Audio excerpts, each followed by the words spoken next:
Fisher. We got Mike Bresnahan over here.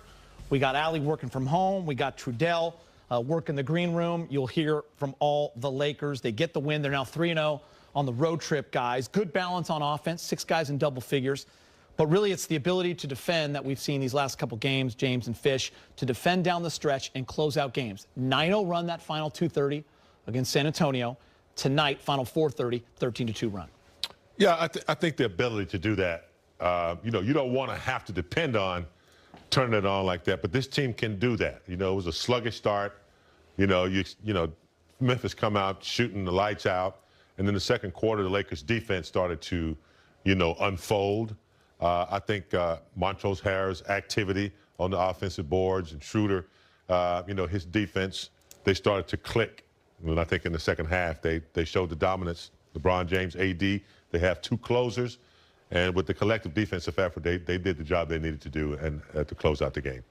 2 quick thoughts. One, I was thinking earlier, when you haven't played a team in a while, typically during the season, you might not play an Eastern Conference team for a whole calendar year, depending on how the calendar goes.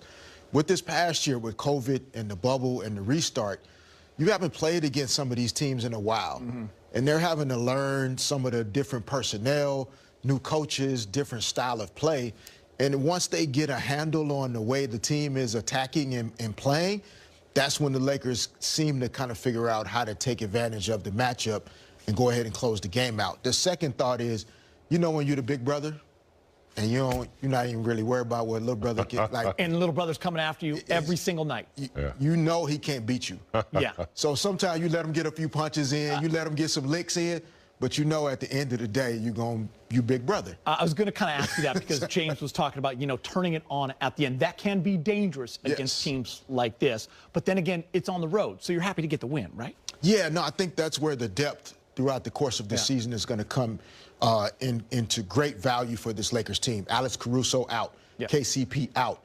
Having guys like Wes Matthews, THT, who's developing and blossoming, those guys being able to perform at such a high level. The addition of Dennis Schroeder in the backcourt, that gives LeBron a lot more ability to not have to do so much. But then tonight, you saw in that third quarter, he kind of starts to turn it on and take control of that game and really started to impose his will and the team's will against the Grizzlies. James, you gave some love to Montrezl Harrell. He went for 16 and 9 off the bench. He's with Mike Trudell. For the Lakers, and you really got things going, end up a plus 12, second only to LeBron. How important was that energy and just making sure that flow got going the right way for you guys? It was really just coming out, playing the right way, man. My team, looks at me for energy and, to pick things up when, guys are kind of, not in the, right groove or flow of offense or defense, man. So, I just come in trying to do anything I can and basically everything I can, man, to keep the ball alive on the offense end and, just limit them to one shot on defense end. And my teammates do a great job of feeding off me. Hey, what's your early season reflection now of being a Laker, of melding with your new teammates and just how you see things playing out on the floor so far, Montrez? It's still a long process, man. We take it one game at a time. I take it one game at a time, man. I try not to put too much on myself, try to overthink things, man. I'm on the floor with a lot of great players, as I've been, all my career, man. So it's just trying to make the game as simple as possible for those guys, and, hopefully I'll reap the rewards off of it, man. I came in this game just working hard and just working my tail off, man. It's the same thing I'm doing now. All right, and final thing for you, we know this season is so unique, so just like you saw the Spurs twice in a row, now you get the Grizzlies twice in a row. What's the key in a regular season matchup to see a team 2 times in a row? What do you guys have to do next time? Honestly, the same thing we did tonight, man, but a little bit harder, man. These guys came out and jumped on us early in the beginning, man, and we had to fight to come back. But we really just got to come out and be ready to play as soon as the ball is thrown up, man. I think if we do that and, carry out our defensive principles, what we want to do and take them out of, I think we'll be good. But, we really just got to come out and be ready to play as soon as the ball is thrown up. I think that was the only thing that was really missing to start off tonight. All right, sounds good, man. Well, look, you get a chance to actually unpack your suitcase, so we'll let you go back to the room, man. We appreciate it. Yes, sir. Thank you. All right, new Laker Montrezl Harrell. Brez has joined us. Listen, the bench was great tonight. 40 points, really productive, impactful minutes from Harrell, from Wes Matthews, from THT. Markieff Morris played as well. Brez, I'll start with you. Montrezl Harrell really doing a lot on those offensive boards, getting those extra possessions that are huge for the Lakers. Yeah, you know, some people were worried, you know, Laker fans, that, hey, you lose Rondo off the bench, you lose Dwight Howard off the bench, how are the reserves going to be? Well, I think they're better. I mean, like you said, Montrezl Harrell, just a nose for the basketball tonight, really strong in that rebounding department. The thing for him was the scoring. Hasn't been there the last couple games, only 4 points in his last game. Not the case tonight. I feel like he was really active from the start right away. And I think the Lakers are starting to look for him a little bit more. James, you and I have talked about this a little bit, that, hey, this guy's gonna roll to the basket with reckless abandon after setting the pick. So he'll be there for these easy dunks and layups. And as you can see there, he's got tenacious second effort as well.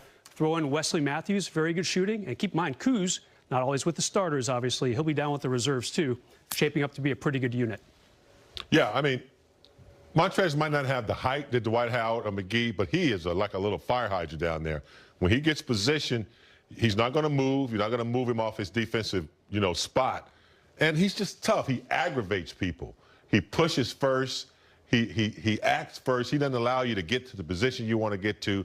And I do think they ran one little play for him when they had LeBron on the post. Somebody cut through, set a pick, and he just curled in. He's really good at setting picks, rolling to the open space, or splashing into the open space. So he's a double-double guy every night if they look for him. They don't even have to look for him, really. He gets them, you know, just on his own. If he moves, especially when somebody like Gasol is in the game, he just moves and cuts, and he just happens to be in the right spots where you have to kind of see him and get it to him. It's always in the paint, too. I mean, how valuable is a guy that you don't have to call a play for, but he can get you a double-double? And I want to ask you something, Fish. You're part of all those championship teams with the Lakers, and they were built around a couple of stars and great role players that had to give up something to be a part of something bigger. Montrezl Harrell, great interview right there with Trudell. I love what he said. It's a process, man.